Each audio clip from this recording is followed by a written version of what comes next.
Chapter 14. Old Mombi Indulges in Witchcraft.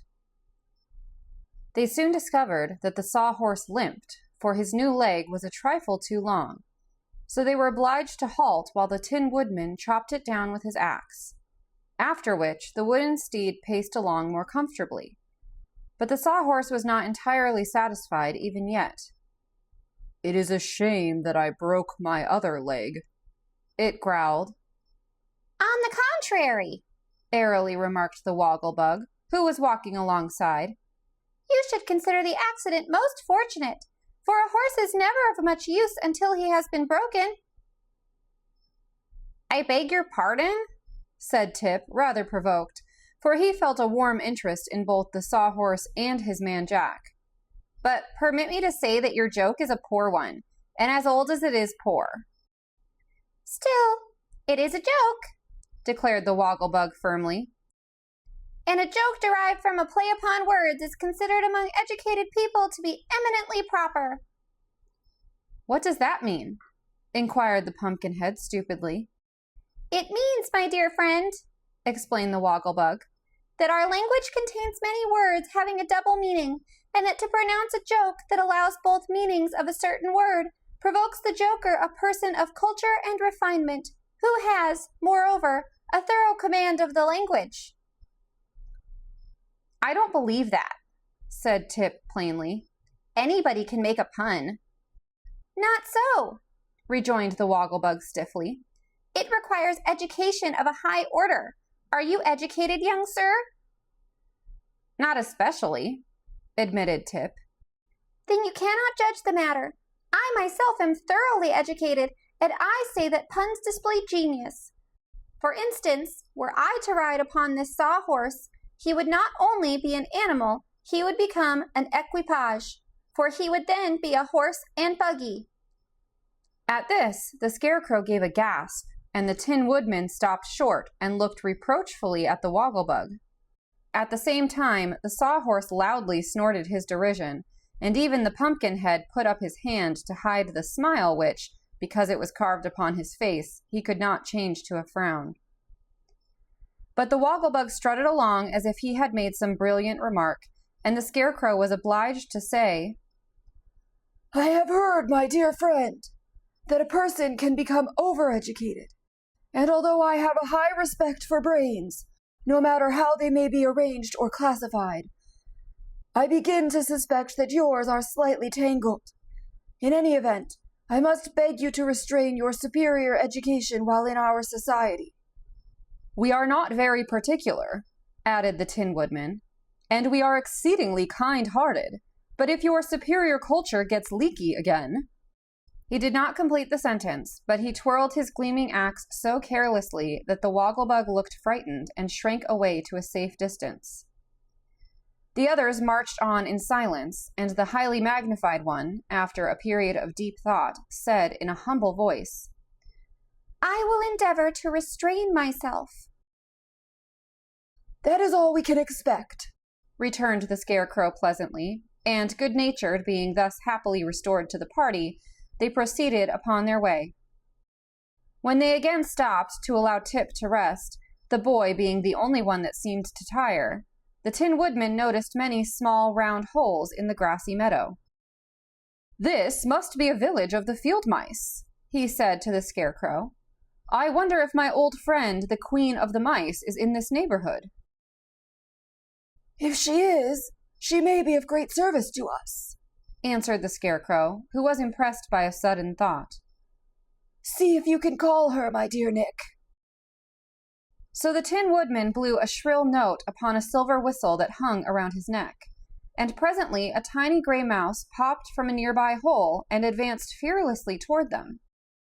For the Tin Woodman had once saved her life, and the Queen of the Field Mice knew he was to be trusted. "Good day, your Majesty," said Nick politely, addressing the mouse. "I trust you are enjoying good health." "Thank you. I am quite well," answered the Queen demurely as she sat up and displayed the tiny golden crown upon her head. "Can I do anything to assist my old friends?" "You can indeed," replied the Scarecrow eagerly. "Let me, I entreat you, Take a dozen of your subjects with me to the Emerald City." "Will they be injured in any way?" asked the queen doubtfully. "I think not," replied the Scarecrow. "I will carry them hidden in the straw which stuffs my body. And when I give them the signal by unbuttoning my jacket, they have only to rush out and scamper home again as fast as they can. By doing this, they will assist me to regain my throne, which the army of revolt has taken from me." "In that case," said the queen, "I will not refuse your request. Whenever you are ready, I will call 12 of my most intelligent subjects."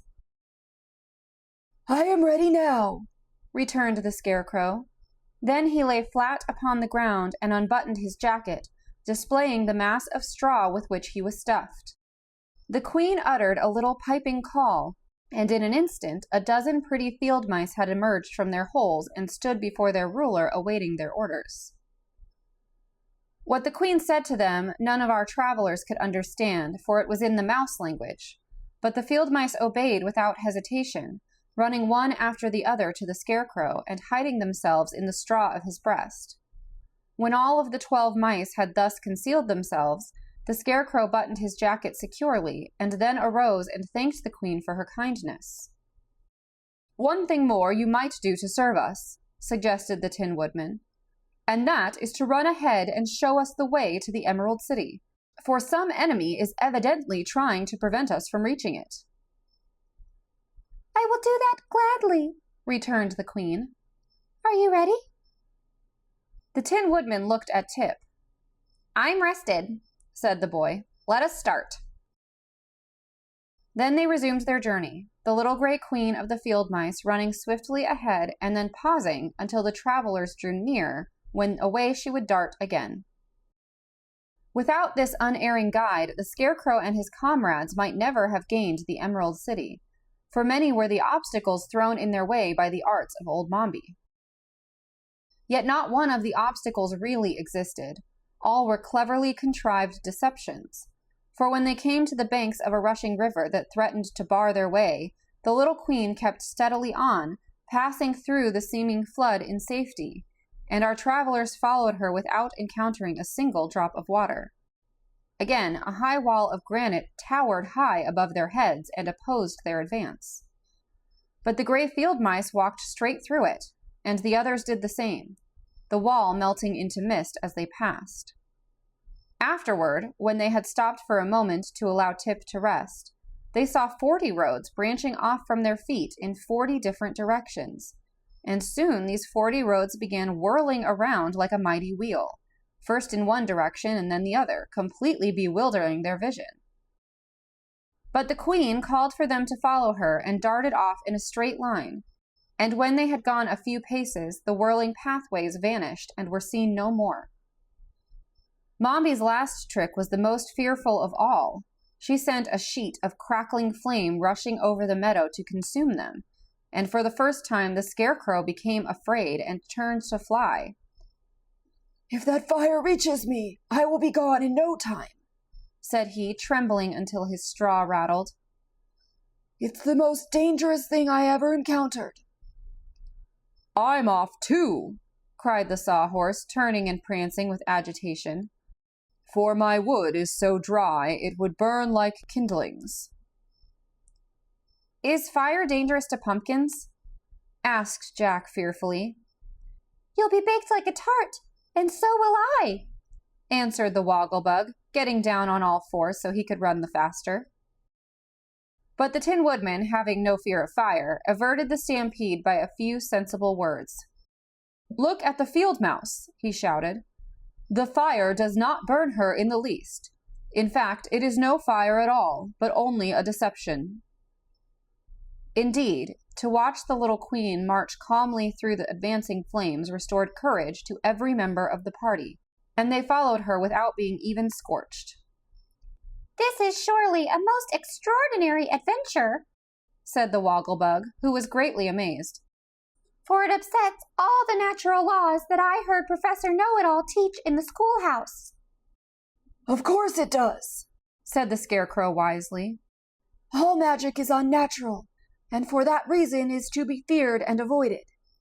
But I see before us the gates of the Emerald City, so I imagine we have now overcome all the magical obstacles that seem to oppose us."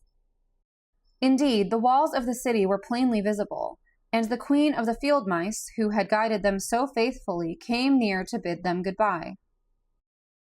"We are very grateful to your majesty for your kind assistance," said the Tin Woodman, bowing before the pretty creature.